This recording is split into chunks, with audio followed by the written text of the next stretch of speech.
Hi there, Coachmen owners. Today in your 2021 Coachmen Apex Ultra-Lite, we're going to be taking a look at and showing you how to install Optronics replacement taillight assemblies. We're going to be replacing both the driver and passenger side. On our driver's side, our license plate was mounted on this side, so we're using the Optronics light that has the included bracket. Both of them are going to wire up exactly the same way, and they're both going to have almost all the same features. The only difference between the two is you have the bracket for your license plate, as well as a light down below to illuminate the license plate, keeping you DOT compliant in all states. This light's going to provide you with all the necessary functions, which include your left turn signal, right turn signal, tail lamps, and brake lamps. Both of the assemblies, regardless of the license plate bracket, are going to have 9 LED diodes inside that will produce those signals for your stop, turn, and tail light.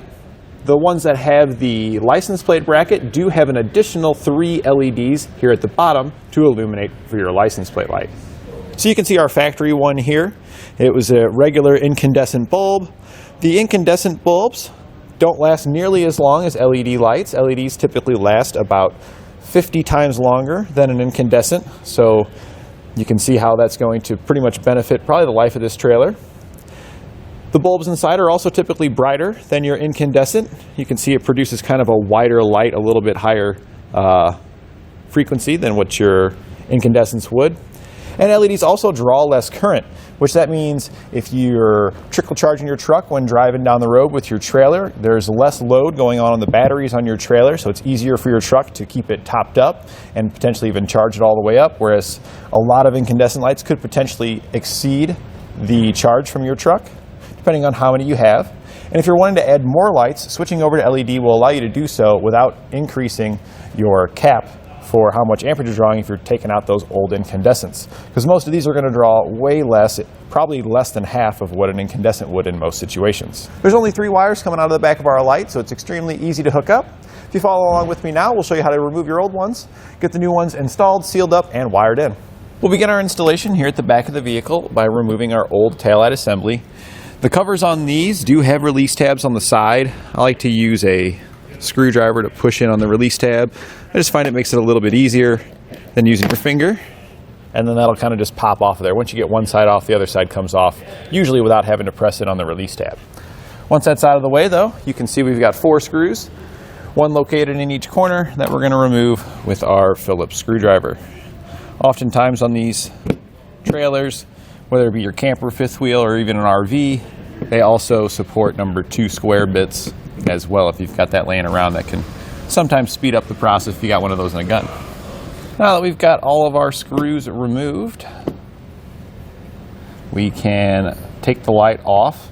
It is going to be stuck on there, so I do recommend using something like this plastic trim panel tool here. I did take it over to just a grinder real quick and just made the end a little bit smoother to make it easier to get up under there. And we're just going to get up behind the light here and then just carefully work our way around, releasing it from the body. If you need a trim panel tool, we do have sets available here at eTrailer. Behind each of your screw holes, there's also butyl tape that the manufacturer used to help seal those up to prevent any moisture from getting in down into those. We're going to be using butyl tape as well, which you can also get here at eTrailer, because the old butyl tape here, there's no real point in trying to reuse it. It's just going to come apart as a giant mess, so we don't need to worry about that. We're going to take our wires home, we're going to get them pulled out. Sometimes it's easiest to do it one wire at a time because they do have these caps on them where they've crimped them together, and they're pretty large caps, so they can make it difficult to get the wires to pull through. So oftentimes you have to do one at a time just to get them. You may also need to use a screwdriver to help you kind of just pry it into the right position to get it out of there. Now we got the wires and everything pulled out, we've got our assembly out of the way, we can clean all of the mess up that was left behind, any of the butyl tape and the sealant. You can see here that the factory sealant did only seal it on top of the light assembly. When we put ours on, we're going to be sealing it all the way around to ensure that it does stay moisture free in there. We're also going to be putting butyl tape all the way around as well, instead of just all over the screw holes. We're just using our trim panel tool that we kind of just shave the edge down a little bit on. The plastic, soft plastic, won't scratch the paint, but it will help you get this sealant off here a lot easier. So we don't need to get 100% of the sealant off of there. We just want to get the bulk off of it to where it feels relatively smooth when you run your hand across it. Next, we're going to turn our attention to the wires. You can see our new light only has 3 wires on it, so all this bundle here may look a little intimidating, but these are the 3 we want to concern ourselves with. And we're actually not going to be cutting here where they're crimped all together, because we don't want to have to re-crimp. You can see this is several wires. You're going to need a massive butt connector, so we'll just cut it right on the other side so we can make our connection right back to it. We're going to be using regular butt connectors, which you can get here at eTrailer.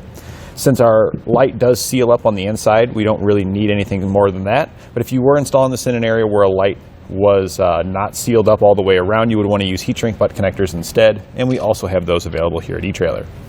So we're just going to cut our lights. I like to cut them one at a time, just because when you're working with these trailer lights, sometimes if you cut all the wires, these wires, even though it seems like they're pulled out really far, sometimes have tension on them. And even if it doesn't feel like it, they might suck back in that hole, and it can make it a real big pain in your butt to get it back out of there. So we're just going to take each one at a time, start with green, and we're going to match color for color. Now, if you're wondering which ones each one are for, the black one is for your stop turn, the white is ground, and the green is going to be your taillight signal. But if you're unsure which wires are what, and you're unable to match them color for color like we're going to do, the black wire is your taillights, the white wire is your ground, and the green wire here is going to be your stop turn signal. So again, we're just going to do one at a time. We're going to snip it off there. We'll strip back the wire here on the trailer side.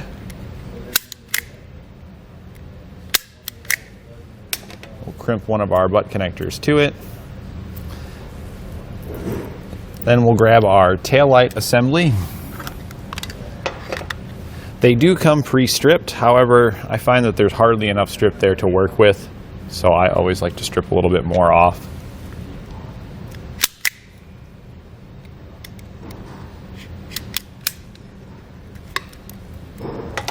And we're just going to connect this to the other side of that wire.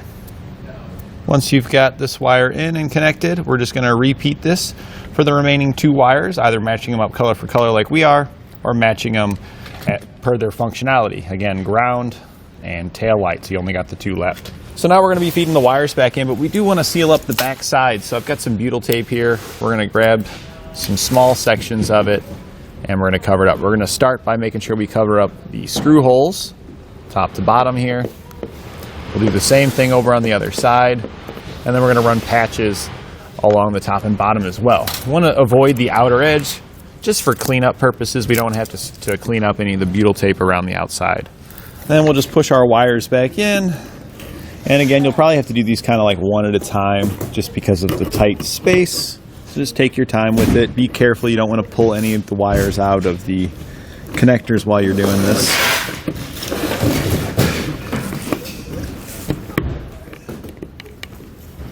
And it can be a little tricky to get them to work the way you want them to work, but if you can try to get them to choose a direction and head towards that direction, it does make things a little easier.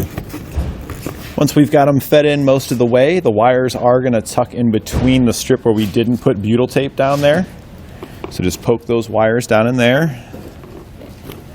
Then match up your screw holes with the existing ones. I like to get one started in each corner, on the opposite corner, to help make sure that my holes stay lined up. And once you get the 2 started, the remaining 2 should be easy to get their holes lined up. Once you've got them all tightened down, we can go ahead and install our cover. We're showing off the license plate version, which does need to slide into the little slots down here. So slide those guys in. And then we can line up our cover and snap it in place.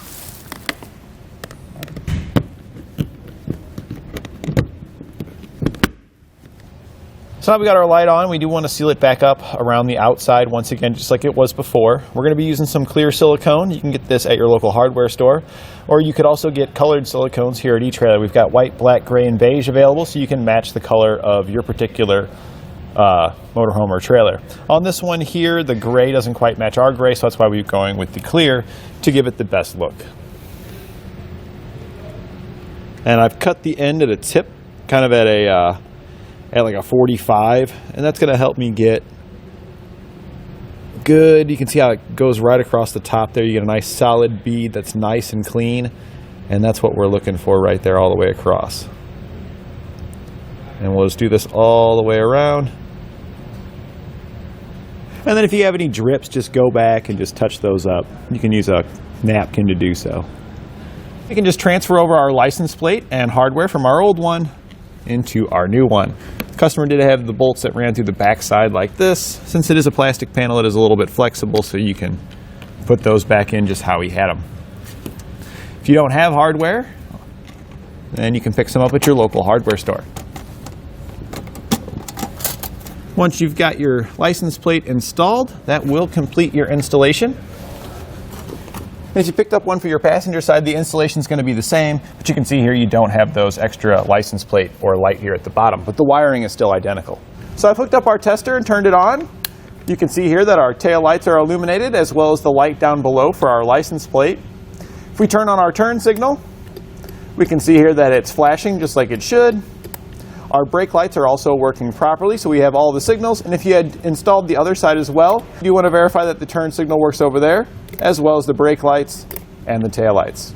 And that completes our installation of Optronics LED tail lights on our 2021 Coachmen Apex Ultra-Lite.